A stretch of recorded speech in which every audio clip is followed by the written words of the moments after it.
Greetings, respected Bante. Greetings, everyone. Welcome to the Awakening Friends Gathering. Let's begin our session by sitting down together in silence.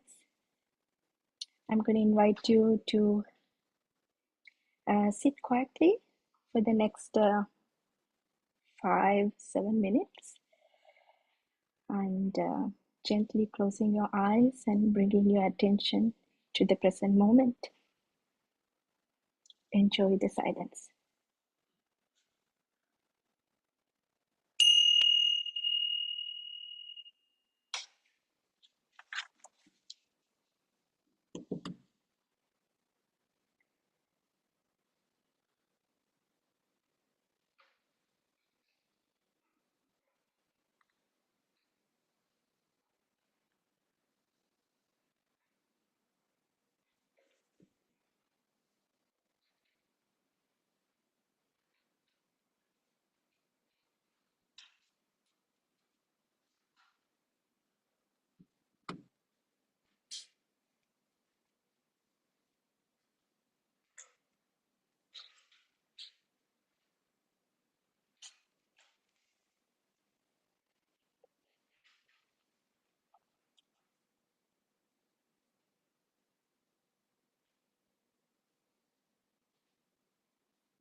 Welcome back.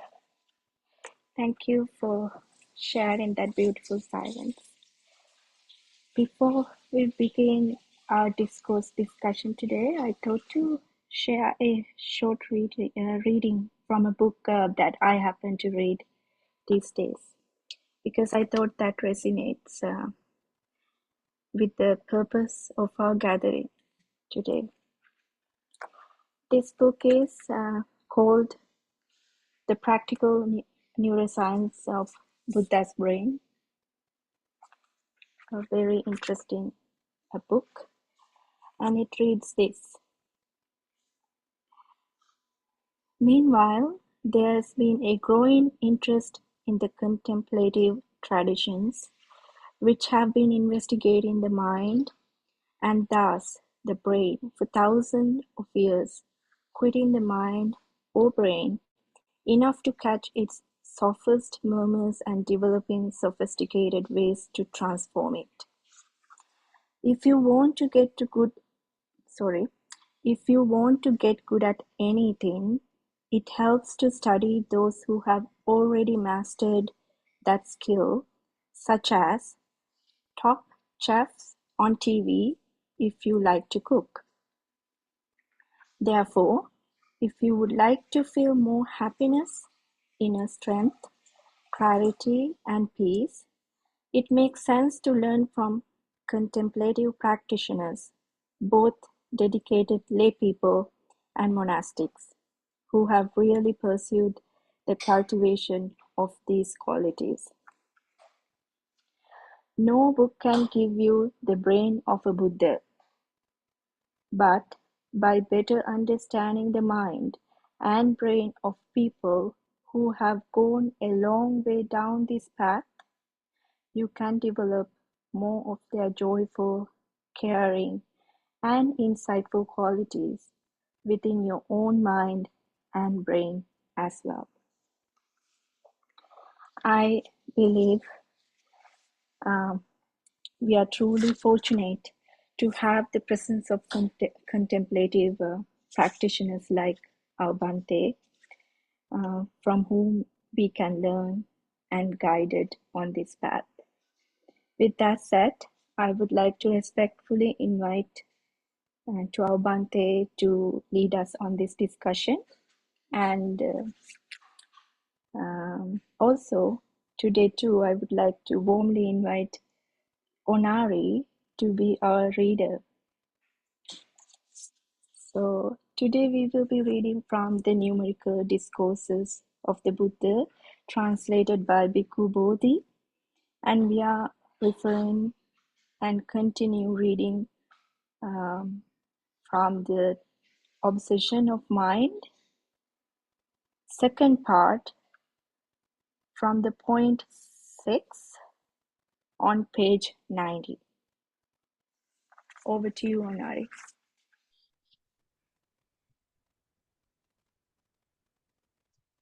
Thank you, Kalpani. We will start by paying homage to the Buddha, homage to the Blessed One, the Arahant, the perfectly enlightened one.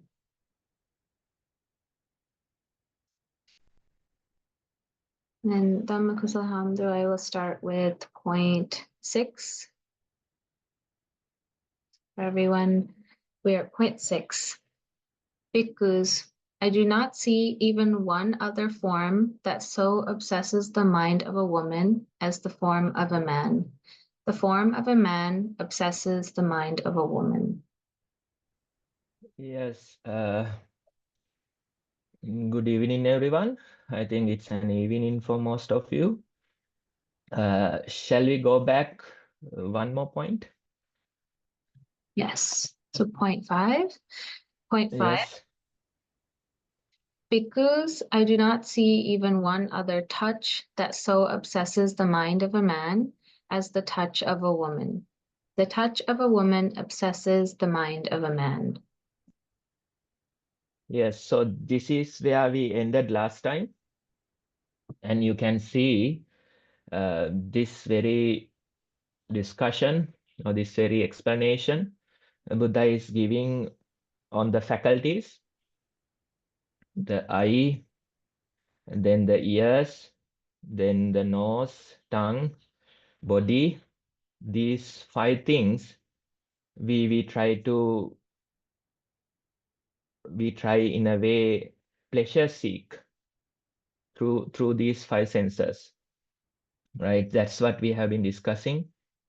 So we try to find pleasing things, forms for our eyes. We prefer listening to certain music to please our ears. And then we go find certain different things, the locations that will give touch to our body. And then, of course, pleasing the nose and the tongue. So this way, we can see how we are in search of pleasure. And this very explanation, it is based on 5 chords of sense pleasure. These are the 5 chords: eye, ear, nose, tongue, and the body. So only through these 5 chords we'll be able to pleasure seek. And finally, all of these chords, they gather in our mind. That's where all of these things accumulate. So that's the very foundation of this explanation. And if you were present last time, Buddha was explaining out of the forms that we see, what obsesses the mind the most. That's the very explanation. When it comes to a mind of a man, the form of a woman, that obsesses the mind the most. There might be other forms that obsesses the mind, but what obsesses the mind the most? Form of a woman. Then what obsesses the mind of a man the most? The sound of a woman. So that way this explanation goes. And number 5, it is about the touch, the body. And last time we explained that for a meditator, our primary object, the object we select to maintain or anchor our attention, that would be a bodily sensation. Usually bodily sensations like breathing or the touch of your feet, those things are more or less neutral.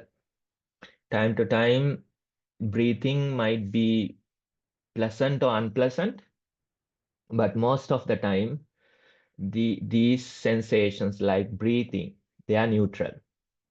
So that's where we start when it comes to meditation.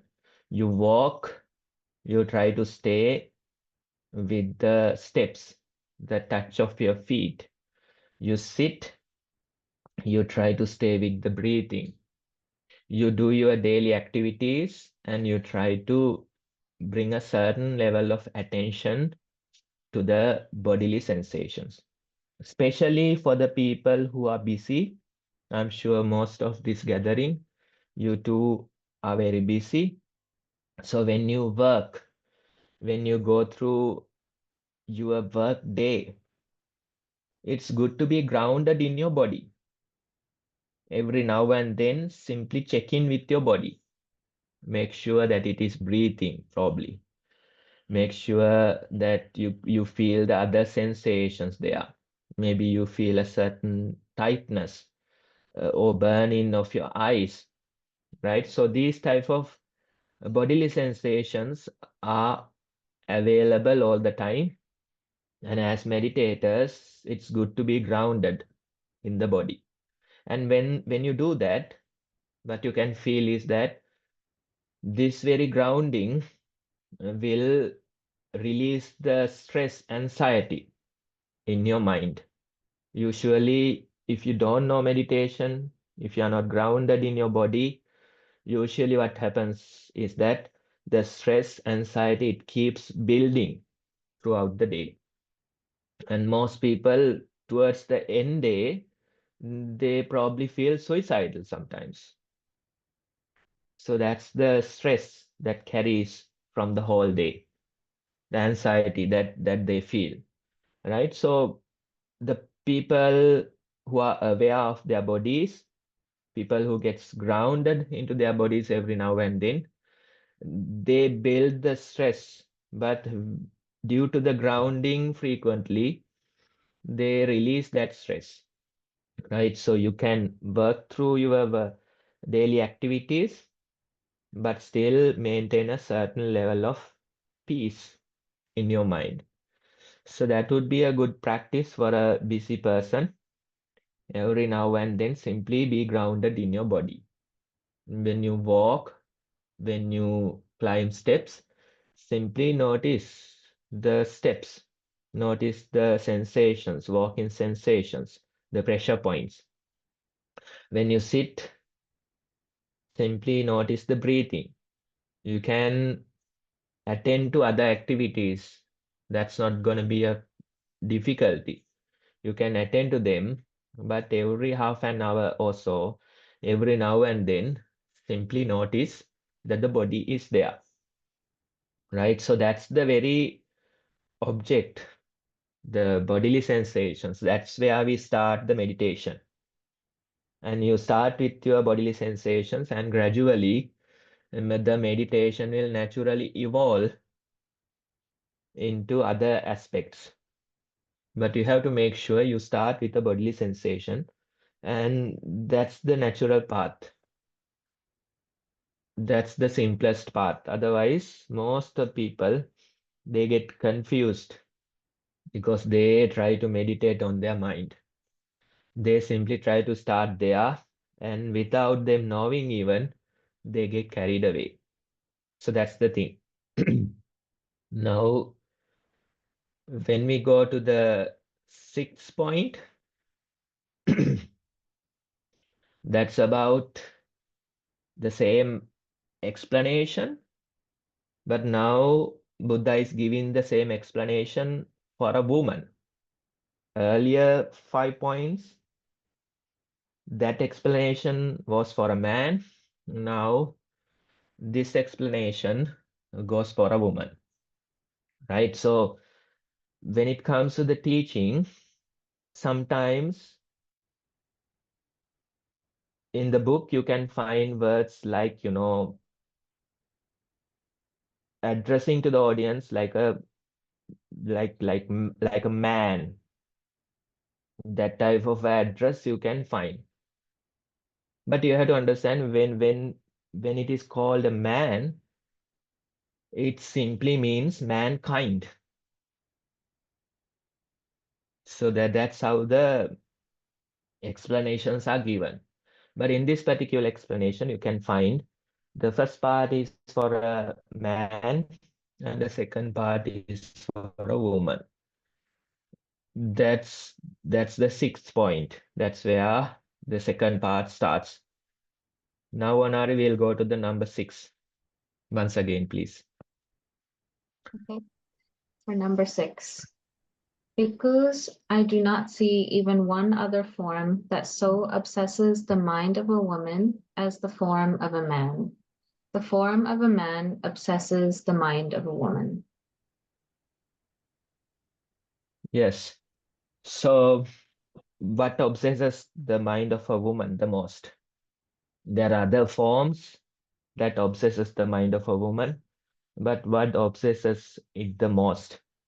You can see a form of a man. Simply seeing someone that you are attracted to. That obsesses the mind the most, right? So in a way, it's good to see the people that you like. You try to spend time with them. This whole explanation, it is not only about sex, but instead,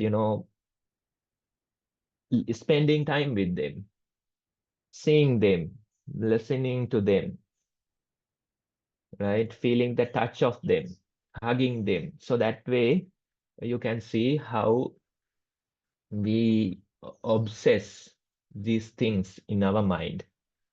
That's the very explanation that's there. Then we'll go to the next ones. Number 7. Because I do not see even one other sound that so obsesses the mind of a woman as the sound of a man. The sound of a man obsesses the mind of a woman. Yes. So these chords of sense pleasure, the eyes, the ears, nose, tongue, body, these 5 chords. So these things are based on the explanation of 6 sense bases. When it comes to sense bases, there are 6, including the mind. But into the mind, the outside objects that we seek, they come from the 5 chords of sense pleasure, the initial 5. That's how you are connected to the outside. So everything accumulates in the mind. And you create these imaginary fantasy kind of situations in your mind based on the inputs given by other 5 senses, right? So that's how it works. And when it comes to chords of sense pleasure, only the initial 5 are considered. But when it comes to 6 sense bases, you can see the mind is included. That's the gathering place of all these other things.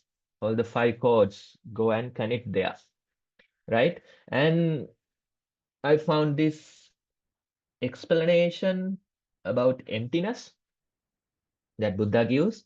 And in that explanation, the very explanation is based on 6 sense bases. And what is empty? Buddha asks, then goes on to explain, I is empty. Form is empty. I consciousness is empty. Empty of what? Empty of a self, empty of anything pertaining to a self. That's the explanation that goes about emptiness.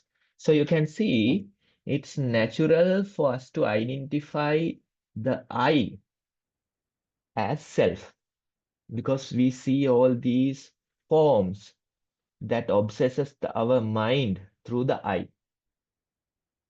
So you naturally understand this as self, or there's anything pertaining to self there, right? But when it comes to the explanation of emptiness, it goes like the I is empty, the form is empty, the connection of those two creates I consciousness. That too is empty. Then the ear is empty, sounds are empty, then the ear consciousness, that too is empty. So that way it goes into all the 6 sense bases, the explanation of emptiness. And you can see in this teaching, there's no idea about a soul or a consciousness that is solid. Instead, it is taught that the consciousness is appearing and disappearing according to the causes. What are the causes? The I and the form, they come together, and due to a certain tendency towards a form, creates the contact, combination of I form and the I consciousness. So you can see consciousness is created, and when the causes are no longer there, it ceases. So that way, rapidly, it is created and ceased, created, ceased. That way it goes, a stream of consciousness. And the process is so rapid, we see it as solid. We see a single breath when you observe the breathing. That's how you feel it initially. But when you keep observing it, then you get to feel that the breath is breaking. What happens there? Now it is no longer a solid single breath. Instead, it's a combination of bits and pieces. It's a combination of many smaller breaths, right? So that type of observation, you can see it's a stream of things, the stream of consciousness. Same goes for things like pain. When we observe the pain, we say that my head is aching, my back is aching, my knee is aching. That's how we say. But the practitioners, they are encouraged to get closer to the pain and observe the characteristics of pain. Initially, they identify it as a solid pain, but when they keep observing, when they do their repetitive observation, when they let go of the aversion they have towards pain. Usually, most of us, our problem is that we have aversion towards pain. That's why painkillers are so popular. We don't like to feel the pain. We have aversion towards it. So we don't get to observe the characteristics of pain. But for the practitioners, we say, for a headache, you don't need painkillers. You can simply observe this pain and simply develop the ability to be with it. And when you let go of that initial aversion, then you start to see the characteristics of pain, how it is moving through your body, maybe like an electric shock, how it is appearing and disappearing in certain locations, how there's this aversion in your mind probably towards the pain. You want to get up, you want to release it, that type of observation. So this way we get to see not a solid pain, but instead a pain that is created with bits and pieces, like the Legos, right? Combination of all of them creates a headache or a back pain. So that type of observation also you can see initially it was a single pain, but now it's a stream, a combination of small pain particles creates a headache, right? So that type of observation. Then let's say we think thoughts. Initially, we feel that it is a solid single thought, and these thoughts they feel very real. But when you keep on observing, you get to see it is no longer a solid thought, a single thought. Instead, it's a stream of small thoughts, a combination of things. So that way, the observation will be developed. And when that happens, you get to see the stream of consciousness, how these faculties work. And when you have that type of a sharp observation, it is easier for us to experience what Buddha is saying, that I is empty, empty of a self or anything pertaining to a self. The form is empty. the combination, contact, eye consciousness is empty, right? So that way, the whole idea about emptiness, you can explain through these faculties, and it's good to experience them in your meditation, how these faculties are at work. Okay, Onari, yes, we go forward.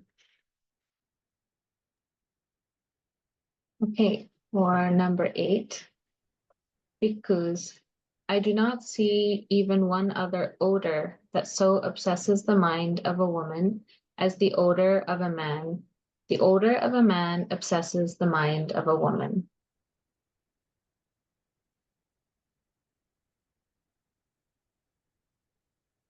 Yes, we'll go forward. Number 9, bhikkhus. I do not see even one other taste that so obsesses the mind of a woman as the taste of a man. The taste of a man obsesses the mind of a woman. Then number 10, Next, yeah. bhikkhus. I do not see even one other touch that so obsesses the mind of a woman as the touch of a man. The touch of a man obsesses the mind of a woman. Yes, now you can see it goes on to observe. Sorry, you can see it goes on to explain all the five codes of sense pleasure, and what obsesses the mind the most. The mind of a man, the mind of a woman, what obsesses it the most. So, in a way, it's quite shocking to see that this very book start with this type of a teaching. Then see it goes very deep. It talks about the very reality about our very existence, what drives us, right? So let's say, according to Buddha's explanation, the whole existence is about pleasure seeking, sense pleasure. That's the very idea. We try to please our faculties. We go search for forms to please our eyes. We go search for sounds to please our eyes, please our ears. We go search of uh, comfortable touch to please our body. So that way, this whole journey, this whole effort, it's about sense pleasure. Now, let's say you might argue that I am doing something else. Educating myself. I'm working to create some things. I'm doing other things, you might argue. I'm not trying only sense pleasure, you would say. But what's the purpose of all those activities that you do? Maybe working, maybe getting a good education. All these things at the end of the day will come to this kind of explanation. You do all these things in order to achieve this, please your senses. That's the purpose of earning. That's the purpose of getting a good education, a job. That's the purpose of raising a child, even. You want to see them doing well in the world. That's why you put so much effort towards them. You try to, take them to the school, you try to attend to their studies, you take them to certain classes for them to develop additional skills. All these things, at the end of the day, parents would like to see their children doing well in this world. Probably listening to their advice even when they become adults. Those type of expectations are there. But most of the children, they goes on to disappoint the parents. Because according to the child, their needs might be different, their requirements might be different. So that way, this whole journey, it is about pleasing your senses, sense pleasure. That's the explanation of Buddha. But in the process of sense pleasure, what obsesses the mind the most, right? So you can see now it's directed towards more like sexuality. So psychological explanation, Sigmund Freud, he explains that this whole existence, you can explain it with sexuality. This whole existence is about sexuality. That's his explanation. And he uses the word libido, not as sexual desire, but as a life force, will to live, will to survive, will to create, right? That type of explanation. So the libido is your will to live, will to survive, will to create, right? So that type of explanation is there in psychology, and it talks about pain pleasure principle.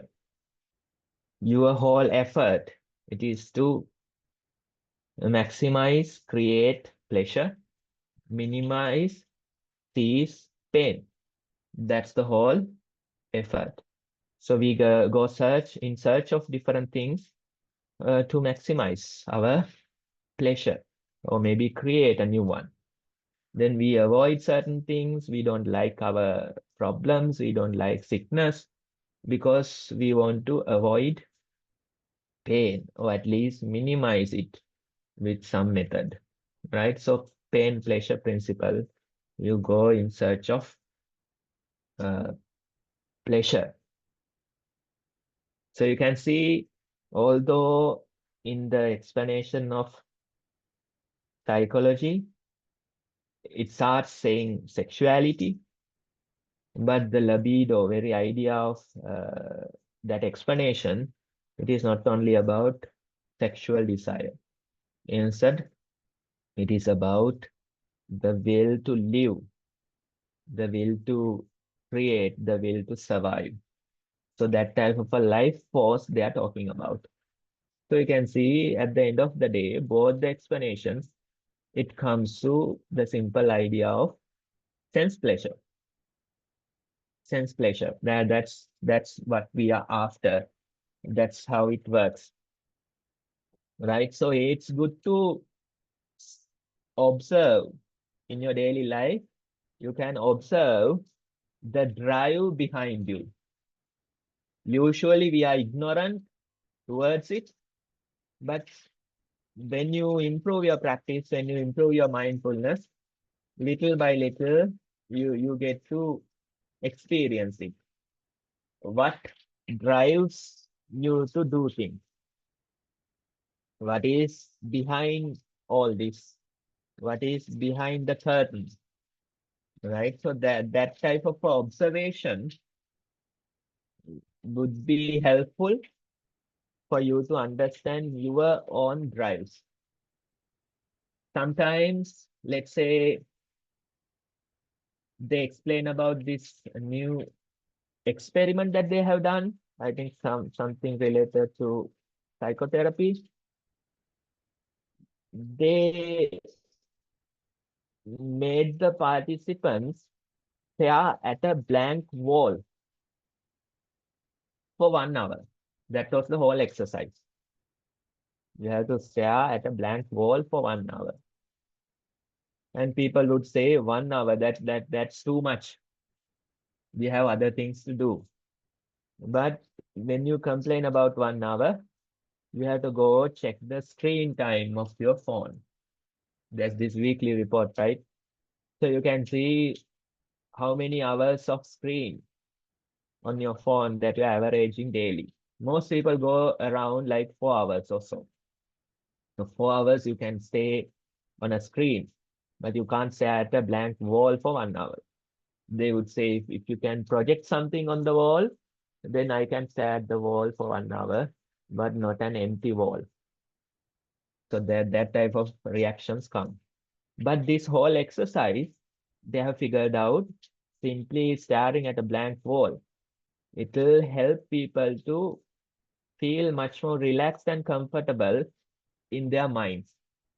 Initially, you are hit with boredom, but gradually, uh, suppressed emotions come. Maybe 20-30 minutes into the session, some people they start crying. Some people starts laughing, right? All the suppressed thoughts are emerging. So those type of reactions that they have observed in the experiment. Now, same thing happens to meditators. They come to a secluded place, they come to a retreat center, and they spend few days there. They keep away from the usual ways of sense pleasure. And when that happens, you can see some of them start laughing without reason. Some of them starts crying for no reason. You can see suppressed emotions are emerging. I remember one time a boy was here. He was talking to me and he was laughing.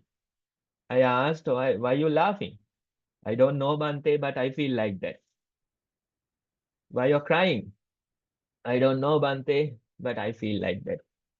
I think I'm going crazy. That person was saying.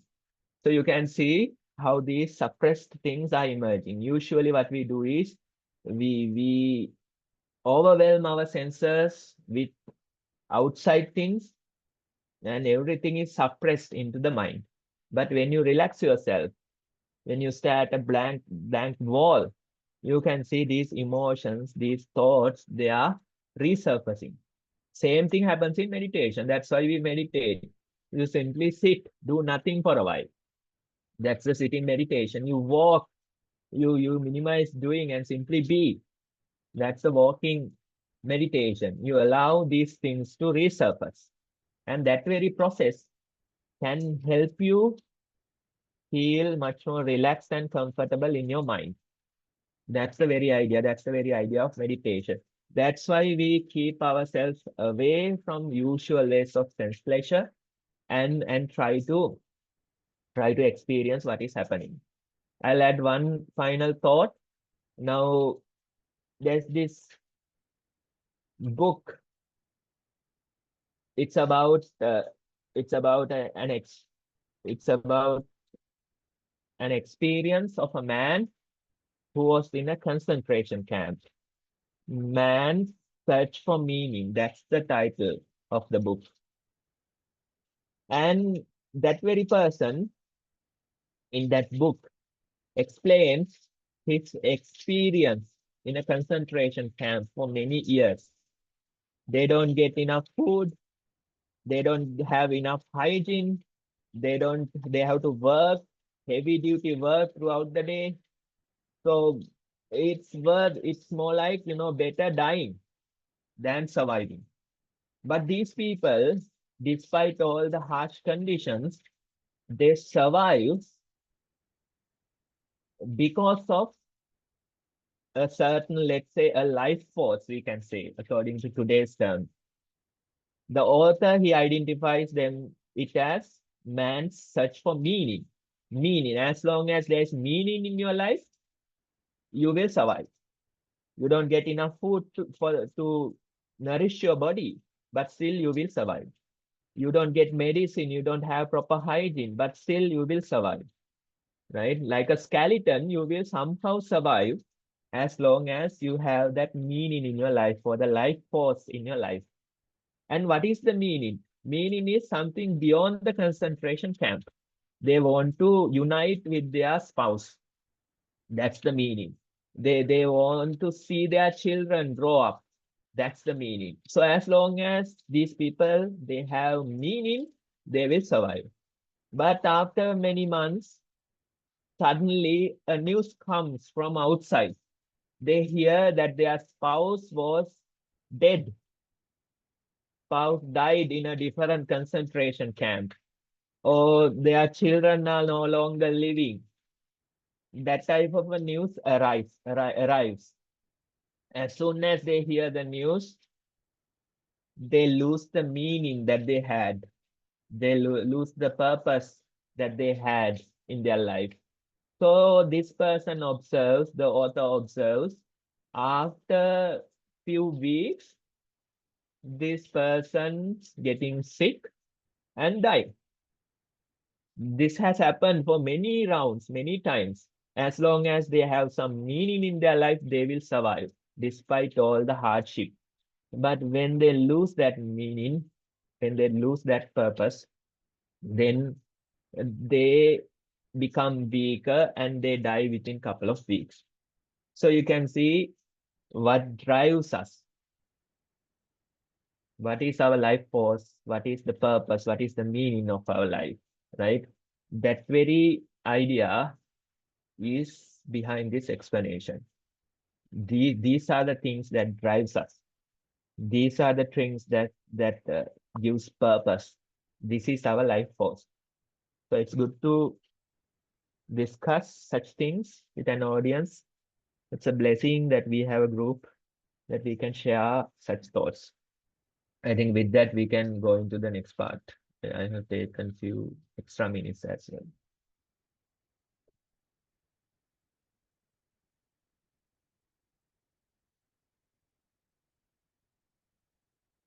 Onari will end the book reading here.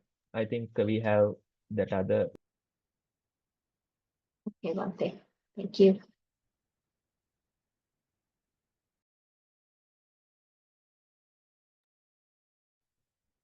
Thank you very much, Bante, for that valuable explanation and guidance, as always. And also thank you, Anari, for bringing the text into life for us. We appreciate both of you. Thank you very much again. As we come into the end of our discourse discussion, I would like to open the space for you to ask any questions you have or share your thoughts, or even you can share with us that something you have learned from today's session that you would like to take home. You can raise your Zoom hand, and I think you should be able to unmute your mic.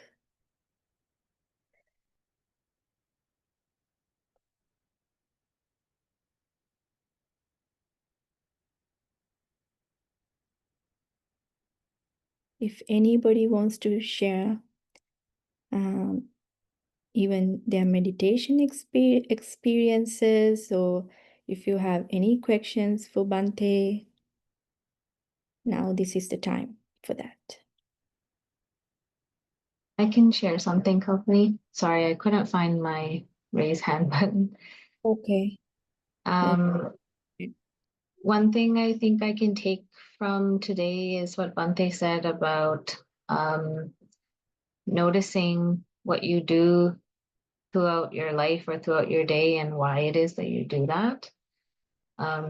It coming from the different sense pleasures, or like you think that that's not what you're doing, but behind it, that is what you're doing, probably every single thing that you do. So I think I'd like to try and see if I can catch that or even contemplate on it and see where some of these things are coming from. Because there's lots of things that we do, and some of it seems automatic, but that might have still originated from something, from some sort of sensual desire. Thank you, Anari, for that share. I think I can relate to that too. That also hits me, but I thought to myself, oh, that's a good idea. Mm. I should notice sometimes why I'm doing certain things. What's the driving force behind that? Yeah, I thought to myself to do that too.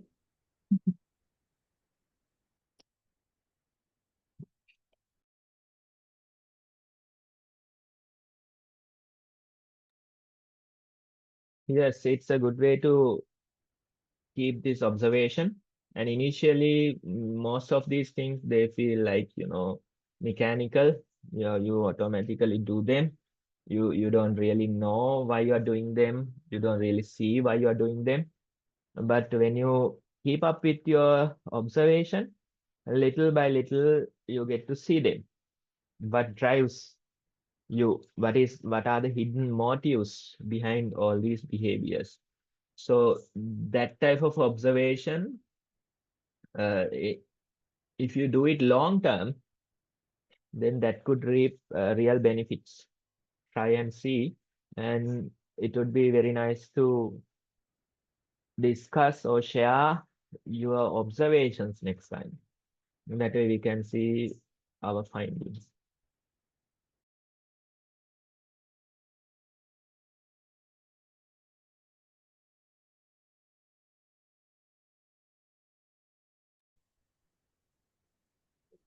Yes, Bante.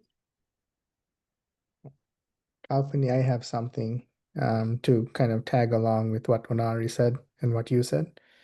Yes. So from my experience too, as Bante had mentioned, as you start to establish mindfulness in your day-to-day activities, the concentration starts to increase slowly. And then one of the things you notice too is, when you do things, there's a very fast fleeting desire or thought that arises before the action takes place. And so uh, over time, I noticed like when you keep seeing that desire over and over again, the mind naturally sees like the passing away of it. And so then that desire itself starts to weaken and weaken and weaken over time. And so then you kind of lose the motivation to pursue those desires. So that was an interesting observation I've seen.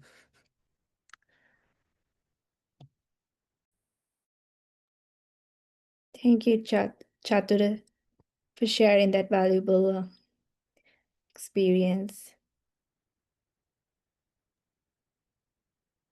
Bante, do you have anything to say? Yes, so that's a good thought. That's a good observation.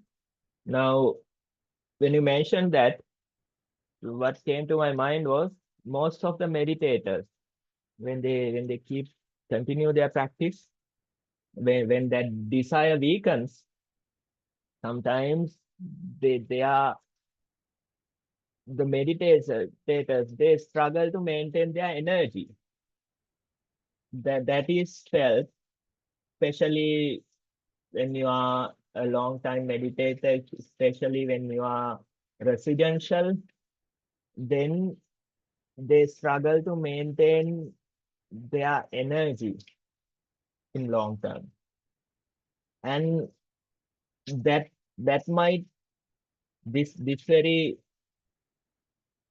desire reducing or desires weakening, that might be one of the reasons that they feel that they lack energy to to continue their daily encounters. They feel this utter boredom in their life. So you can see those type of experiences are natural to long time meditators, but you have to understand this is only a phase. It might be a long phase, but you have to go through these type of phases in your practice. Today you have energy, tomorrow you lack energy. You don't feel like doing anything. There's no drive behind you. Again, after a while, it comes back to normal. So this way, they might have to go through such phases. And when you go through such many rounds, then eventually you get used to this new way of surviving or this new energy level.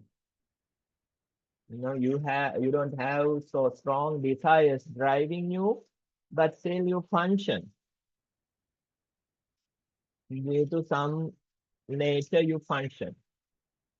Like a tree in the forest, you function, right? That tree, it does what needs to be done, but no desire driving that tree, right? So that type of a ability, that type of a new balance can be created with time. But initially, the meditators, they struggle with their energy. They struggle with keeping up with their daily things that comes. But you have to understand that is just a phase. And when you continue, you go through many such rounds, and eventually you will be able to function like a tree. You function, but there is no real driving force probably behind you, right? So those type of things there are discussions for long-term practitioners. We can see most of the newbies, they say, if I meditate, I won't be able to do my daily things. That very statement, I would say it's lack of experience or reluctant to meditate. That's what they are aiming at. Some people say, Bhante, if I don't plan, how can I do my work? If I simply let go of my thoughts, how can I attend to my children? You have to ask them, at least, have you tried it for 15 minutes? Without even trying for 15 minutes, they are saying, I won't be able to survive if I don't think, if I don't plan, right? So those type of complaints come, but it's their reluctance to practice. Without even practicing, they come and complain about these things. We are not talking about newbies, but seasoned practitioners. They start to experience a certain level of lack of energy. They struggle to survive through their days. So that type of experience is there.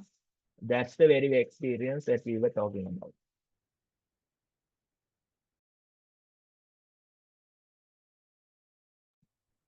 Thank you, Bhante, for that explanation.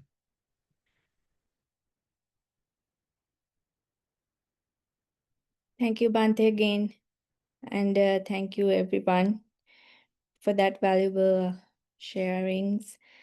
I think it was a fruitful discussion, even though it was short. As we come to the end of our meeting today, I would like to take this moment to extend my gratitude to our teacher, Bhante, for his presence and his valuable guidance for us to go on this path. And also thank you very much, everyone, for your presence, for your practice, and for your valuable participation. We will meet again next week at the same time. Until then, take care. See you again. Thank you, Thakur. Thank you, Bhante.